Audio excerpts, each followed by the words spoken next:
Good morning and welcome to our November LexNet 701 webinar. We are happy to have you joining us today, and we're going to jump right in and get started. Just a quick note before we do that. I don't want to forget the housekeeping items. Your phones are muted during the broadcast. However, if you have any questions at all, please feel free to type your question in the chat window on your GoToMeeting side panel, and we will address those either at the end of the broadcast or by email with you afterwards. So don't hesitate, pull the trigger. Trigger marketing for fundraising.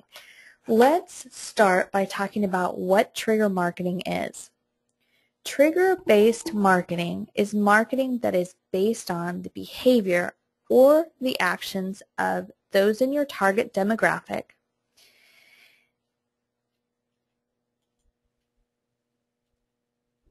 or could possibly be external factors that affect that target demographic.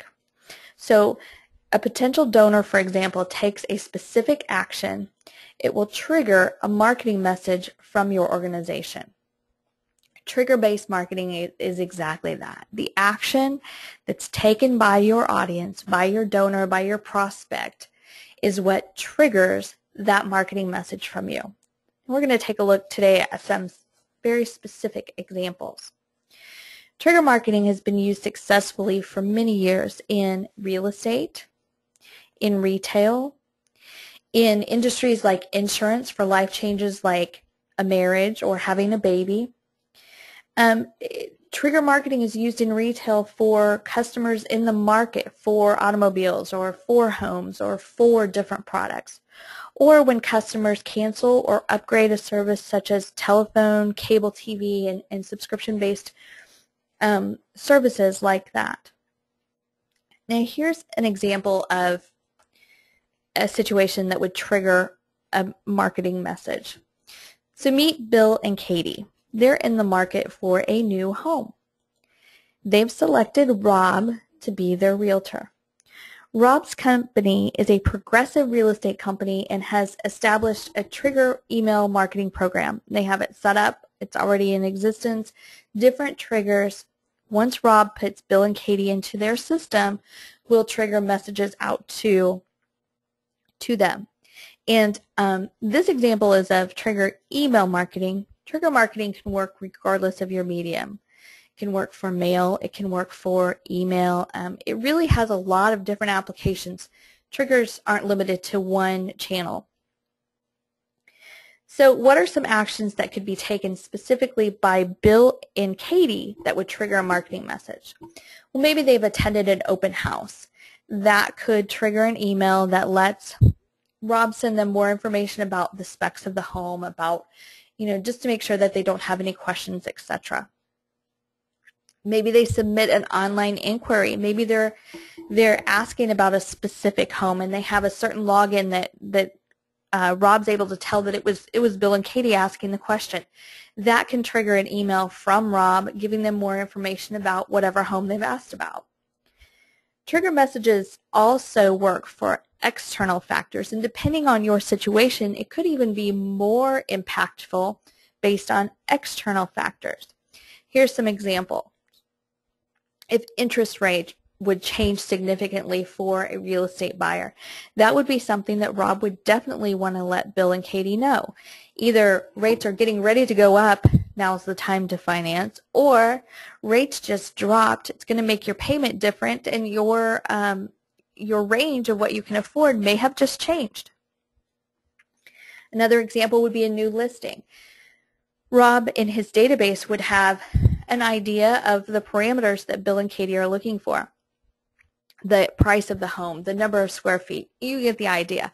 So if there's a new listing that meets that criteria, that definitely could be something that would trigger a message to Bill and Katie. Price reductions.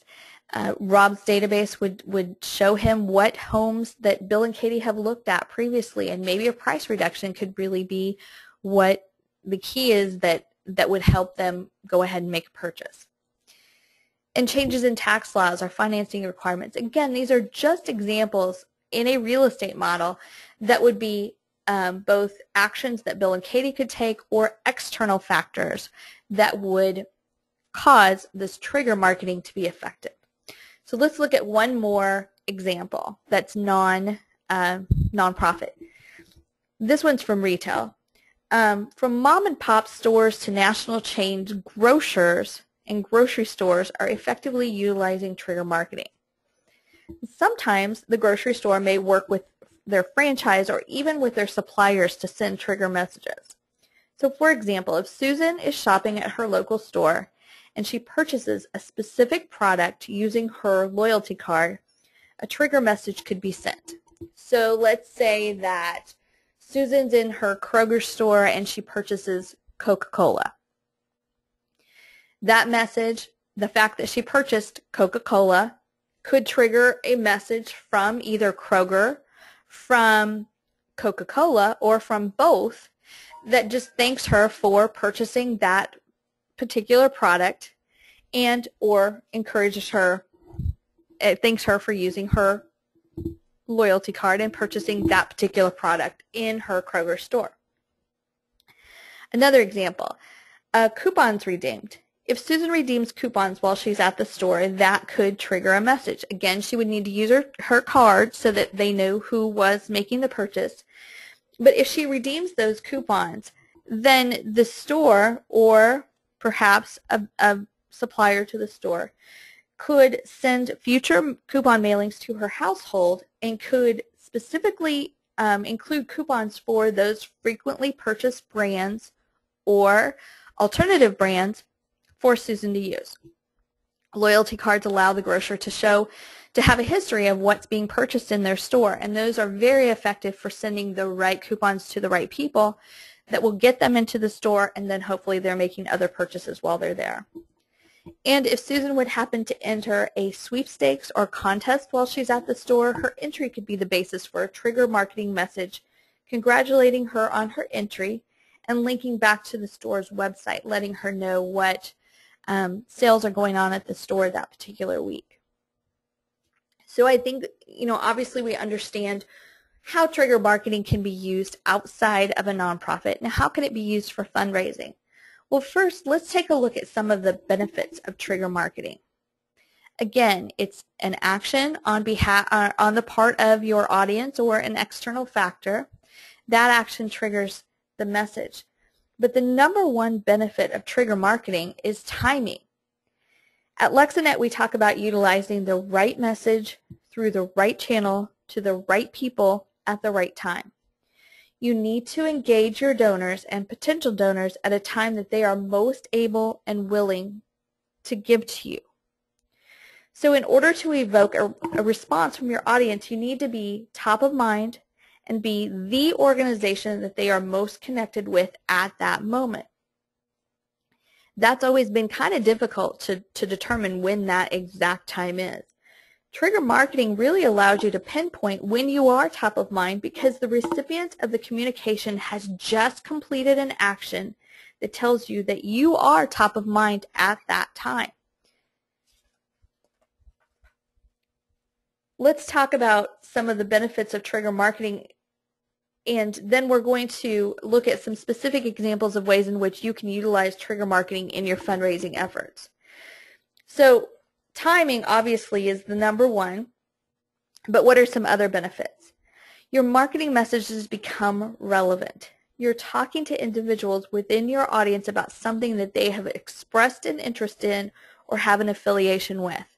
So let's go back to the real estate example.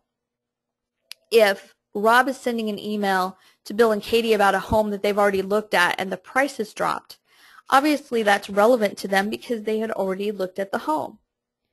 The recipient doesn't feel like they've just been blasted with, quote, just another marketing message. Instead, they see value in the messages that you have sent. And because of that, whether it's an email or a mail piece, you're going to have higher open rates. That's going to be because it's more relevant. Your marketing can be more efficient when messages are in response to a particular action, whether by the recipient or an external factor. Your ROI on trigger mailings, whether postal mail or email, will be higher, partially due simply to the higher open rates. And you will also get loyalty of your constituents by thanking for gifts, acknowledging positive actions, and otherwise creating relevant communications, and doing that all within a timely manner. Your constituents will feel even closer to the organization. Now, just one word of caution. Please keep in mind that this does not mean that you should abandon or even change your existing marketing efforts. Excuse me. Most of the communications that you are having with your donors and potential donors should absolutely continue. Don't abandon everything that you're doing. But adding trigger marketing into the mix can be extremely valuable and worth the initial setup.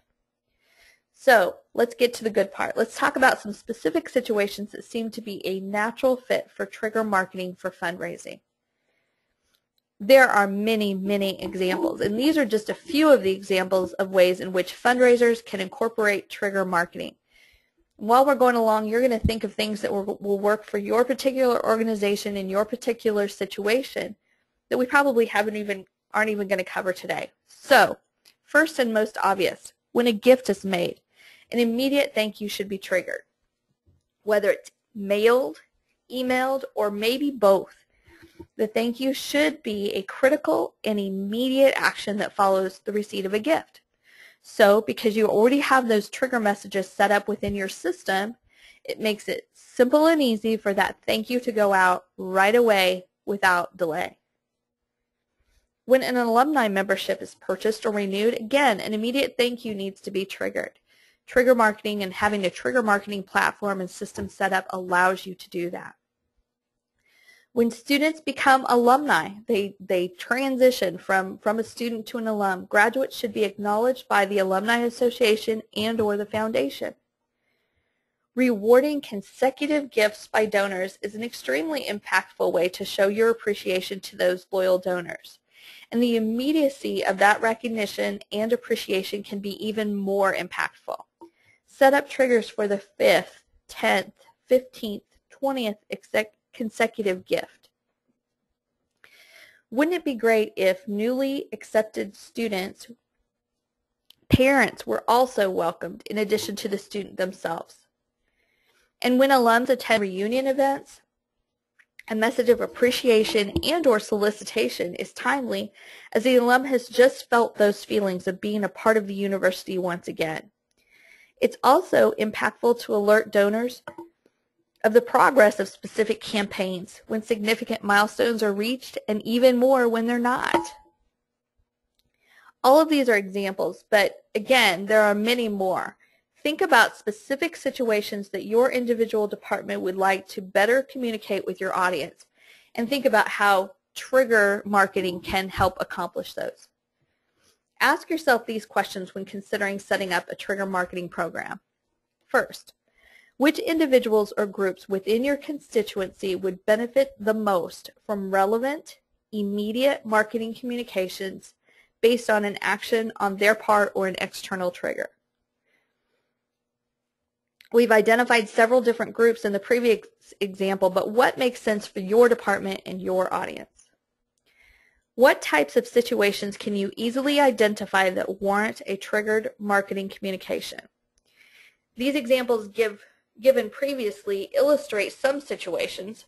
Perhaps it's a situation that impacts the campus, such as the resignation of a chancellor, heaven forbid a tragedy on campus, or a national event. Superstorm Sandy is definitely an example. Those could be external triggers. What types of systems are in place that could allow for a trigger marketing program? You might be surprised. It's not as difficult as you might imagine. One of the keys to a great trigger marketing program is to keep it simple. Don't overthink your triggers. Start with a few and then evaluate and add, remove, or change.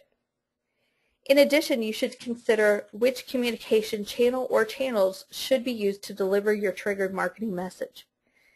In some cases, it's going to depend on your audience. In some situations, it will depend on the information you have in your database or the urgency of the message that you need to deliver. for Superstorm Sandy, for example. Maybe it's email, maybe it's text message. If you are on the East Coast and you need to let the rest of the world know that your campus is okay and that things are well, or that donations are needed for a particular cause relating to the storm, maybe text message or email is the best way to get your word out. It's more immediate, and it also allows those in the local area who maybe don't have mail service to be able to get the message quickly. As with all messages, as with all marketing, don't forget to ask your constituents what their preferred marketing channel is to receive communications from you. Trigger marketing doesn't vary in that regard. You need to ask your constituents how they like to be contacted. So we've gone through this in a hurry. If you have any questions, please let us know. My contact information is available there on the screen. If you need help getting a trigger marketing started for your organization, that's one of the things that we're here for at LexNet 701. And please also be sure to check out LexNet701.com for updated resources, case studies, white papers, and even more to help you with all of your marketing challenges, questions, and needs. The resources on LexNet 701 are absolutely free, and they were created for you to use. In addition to the resources on LexNet 701, we host these webinars each and every month. You can register on the LexNet 701 website. And next month, we're going to be talking about building a solid relationship with your donors on Tuesday, December 11th at this same time. Thank you so much for joining us. Have a great afternoon, and we look forward to seeing you next month.